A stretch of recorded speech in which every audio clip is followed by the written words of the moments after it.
Friends, this episode is going to be me just rambling. Now, I don't want to say rambling because rambling didn't imply, would imply that it's going to be boring, maybe. But this is going to be three things that I have been thinking about. The thoughts in the brain of Phil. Maybe that's the name of this episode. I think it's worth sharing this stuff because if I go back to the origin of this podcast, the point of it was twofold. One was to give an additional resource, an educational resource to our clients and the people that we interact with so that we're not like coming to a workshop and then leaving and we're not interacting anymore. But the second was to highlight that at the office and often when we're planning programs, we have these ideas and we share them with each other and we get feedback and it's an exchange concept. And it's something that I feel very privileged in a position to be in, having colleagues who I can bounce ideas off of. And so I'm going to use you as a sounding board right now to share some things that I've been thinking about. First is a story, and this is not something really that I've been thinking about, more that I experienced something for the first time, and I'm sharing it with you so you know to be aware of it in the future. So I was at a school and I was teaching belaying in a gym, and we went to the climbing wall that they had. They had a climbing wall and some other standalone elements, a vertical playpen, a dangle duo, a flying squirrel, and a swing. And then they had a climbing wall.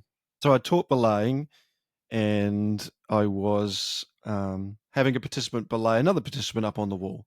Now, the person climbing was of a certain age. They had just retired from teaching and they were coming back because they wanted to volunteer and support in some way. It was like semi-retirement.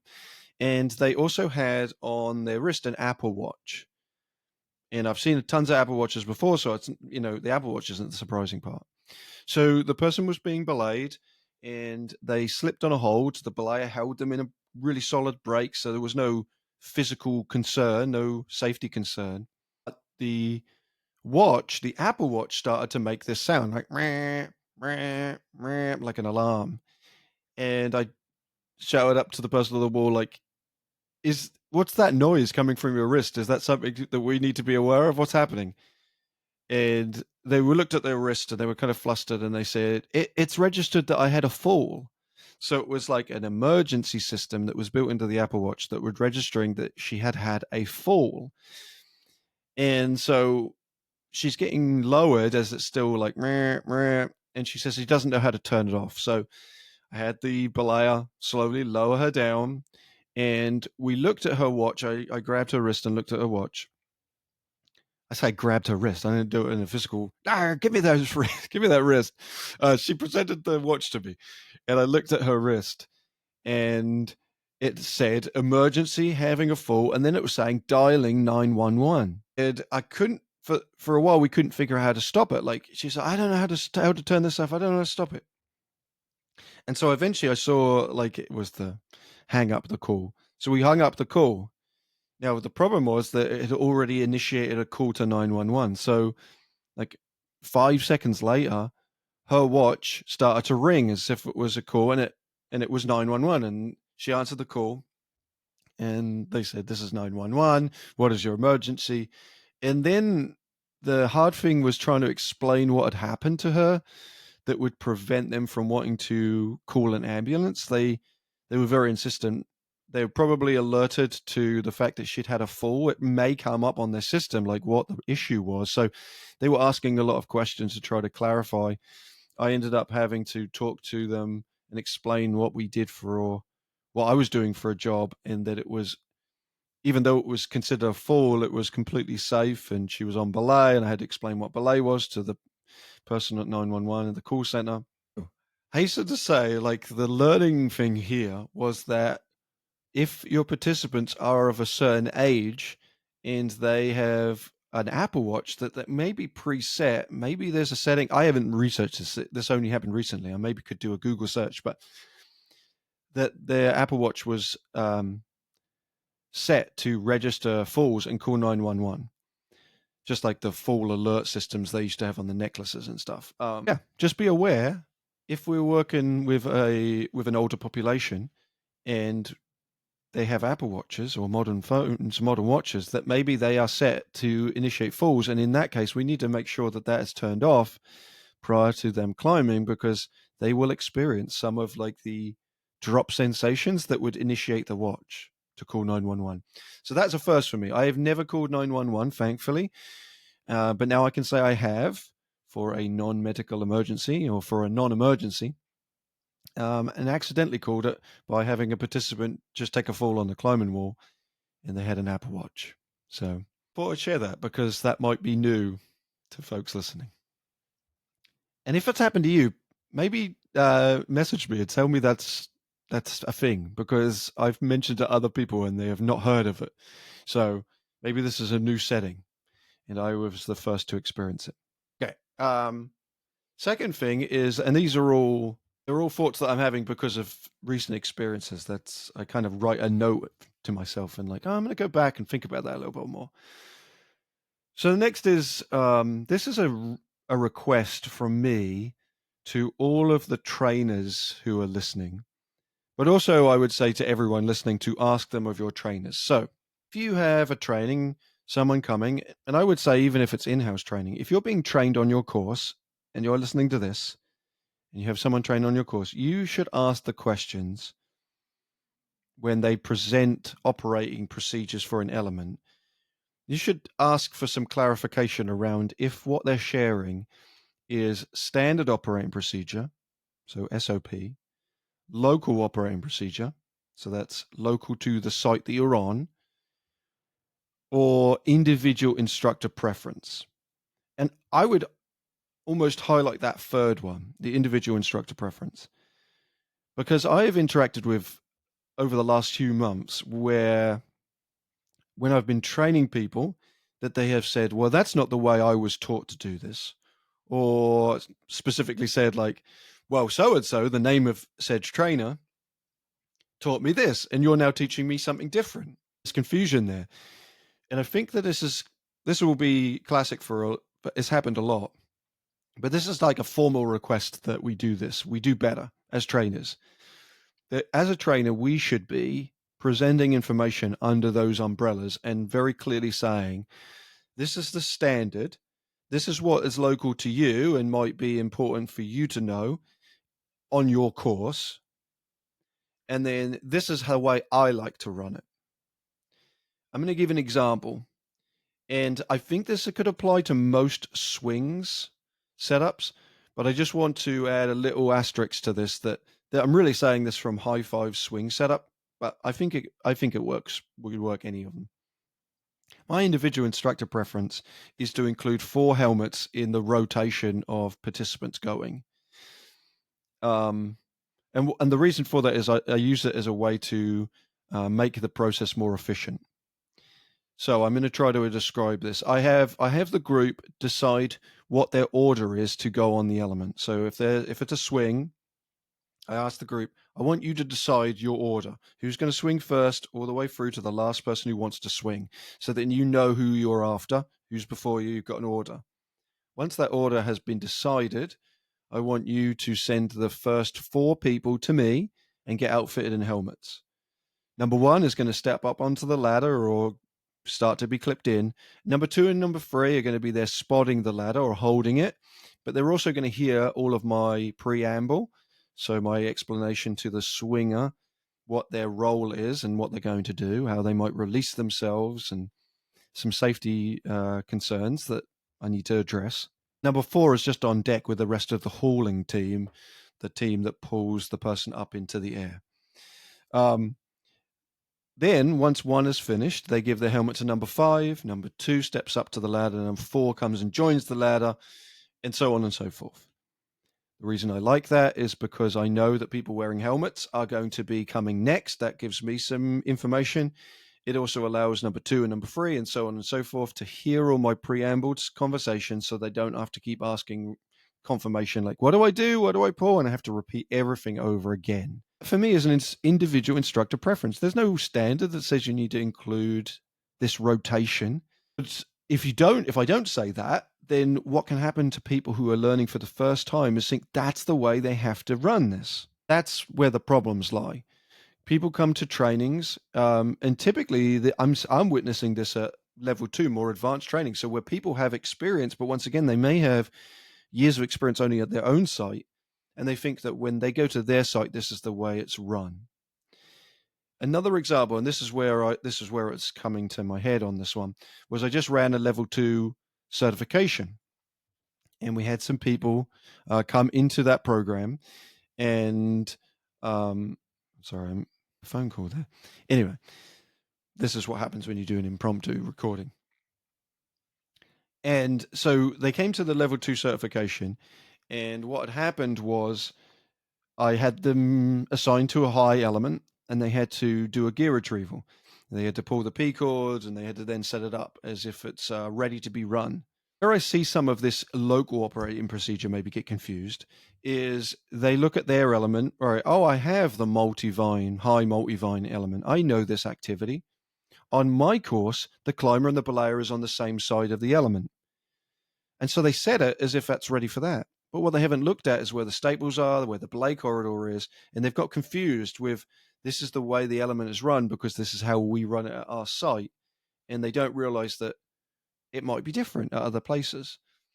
And I consider that an advanced skill set to be able to identify when you go to another site, like how to change it, how to change the belay who's the belayer side, what the climber side is. Often climber might be fixed by the staples. But I think the identifying, being able to go to a course and know. In fact, every single person that I was examining first said to me, okay, Phil, how is this set up? Like, where's the belayer? And an exam like that, I'm not going to tell you. So I just said, you figure it out. Whatever you think is the correct way, set it up that way. And I had to talk to all of the individuals just to have that reminder of standard local individual instructor preference. Those change, but the standards are the standard, countrywide, industry-wide. But the reality is every vendor builds slightly different too. So sometimes those might be unique. And so you just need to understand it. And so I ask people to ask their trainers and trainers to say these things. When you teach, be very clear. This is the standard operating procedure. This is the local operating procedure, or this is my individual instructor preference.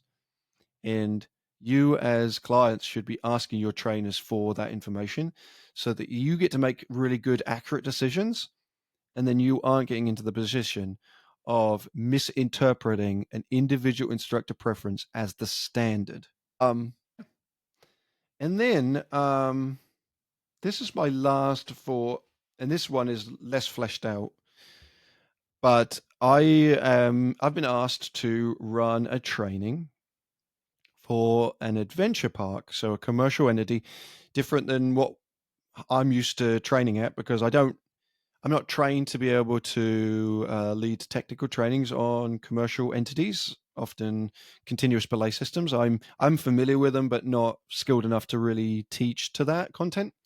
But I'm not being asked to do that. I'm asked to teach their staff how to train to facilitation principles and how to be better educators, like giving information to people. What is the way that I teach? And I really am enjoying this mindset of not just the content, but how do we create a learning experience?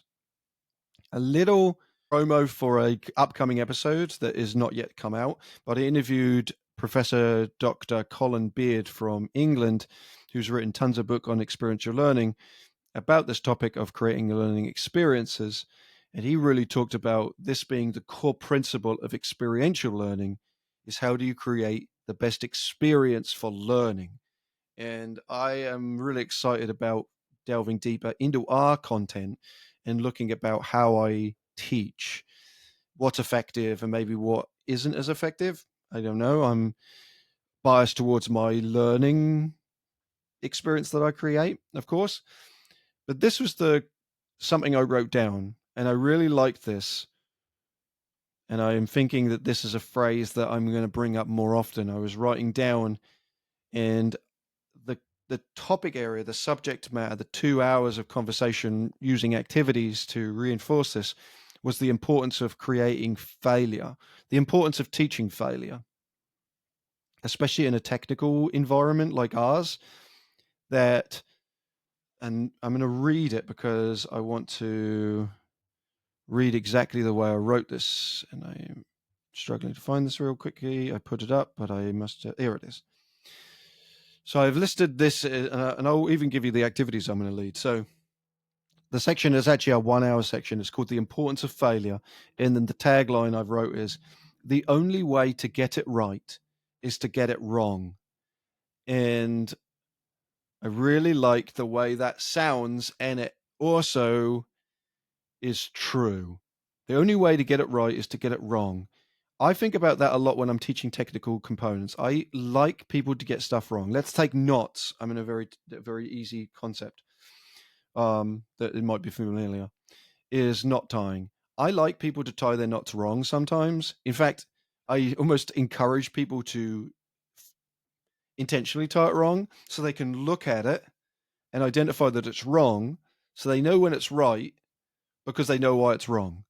And if you only teach the right way and you don't teach the wrong way, then sometimes they will make the wrong, people will tie the wrong way, but not know it's wrong and think it's right. I've said a lot of wrong and right there, so I'm unsure if that makes sense to you, but it does make sense in my head. Hopefully it makes sense in yours, that the only way to get it right is to get it wrong. Here are 2 activities that I am planning on using. They may or may not be familiar to you. The first is something called Human Mastermind. It's based off of the mastermind activity. It's like you're trying to get all 4 of the pins in the right spot. And if you get them wrong, it gives you that feedback. Human Mastermind version is I put 4 or 5 colored spot markers on the ground, and I assign an individual to stand on each of those. So I write that down. So like, Phil, you're on the red. Jim, you're on the green, right? I've written that down, but I don't tell the group. Their aim is in the fewest rounds possible to get the answer correct. Every time they load up all 4 or all 5 spots, I then give them 2 pieces of information. I tell them how many people are correct in that they should be standing up there, and then how many spots are correct. So is that person standing in the right spot? Let's say I put myself on blue, but I'm supposed to be on red. I would say we've got 1 person correct, but we don't have any spots correct. And then based on what they know about what they got wrong, they then work to try to get the right answer. So that reinforces that concept. The only way to get it right is to get it wrong. The other one is I use it on the low element, the team triangle, but you can do it on pretty much anything. You just create a circle or a triangle or any form of shape, and you put everyone in that shape, and then their job is to get everybody to leave that shape, but they must do a certain thing before they're able to get out, and you write down that. So I often write 3 rules. So it might be that the only way to get out is people must only go 1 person at a time. So if 2 people stepped out at the same time, I'd say, no, that's wrong. Everyone start again. Or it might be left foot first out of the space. And so if people stepped out with their right foot, I would I often like do like a duck call or a squeaky toy or make some kind of sound. And so like an alarm, and they get it wrong and then they reset. And it's very, very frustrating because they don't know what they got right or wrong. So they have to keep a process of an elimination, figure out all the ways that it didn't work so that they can figure out what does work. Yeah, I'm intrigued about this concept. I realize I do this concept a lot in reinforcing mistake making and normalizing mistakes, but normalizing failure in the practice portion. And so, yeah, I think it's a good one. I think it's worthwhile to discuss and talk about more. So yeah, I've got a story. Dog is barking. This is a mess of audio. You are experiencing my world momentarily.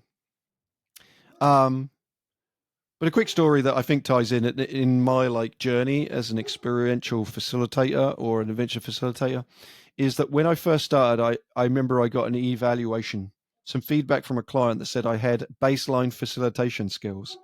And I remember being very hurt and stung by that because at the time I thought I was better than I was.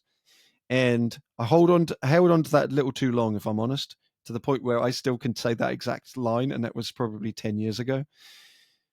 But I think that in order to improve, you need to be critical and look at the things you did wrong. And it's been helpful for me to look at those things and know that I've done that. And I will still continue to make mistakes. And that's okay. And I'm trying to let go of those mistakes, but I'm using them as opportunities to get things right. And I will continue to make mistakes. And you can call me out on those mistakes. If you hear me say something that you don't think is accurate, please let me know. I welcome those kind of feedback. I think it's a normalizing that is a good thing. And once again, I'll say it for the 100th time because I want this to become a tag that people use more often. But the only way to get it right is to get it wrong. All right, friends. I'm going to leave us with that. And I hope you have an awesome week, weekend, whatever is coming up for you. And feel free to reach out with your thoughts. What's spurring for you? What are you intrigued about? What are you talking about? And if you want to bounce that idea off me, you can. It can be recorded or it doesn't have to be, but just reach out to me. I'm happy to chat with folks. And I think that's the importance of this field is to share, critically look at stuff. The critic is the greatest optimist. I've mentioned that phrase before. And I'm excited to grow in this industry with you all. Okay. Thanks, friends. Bye.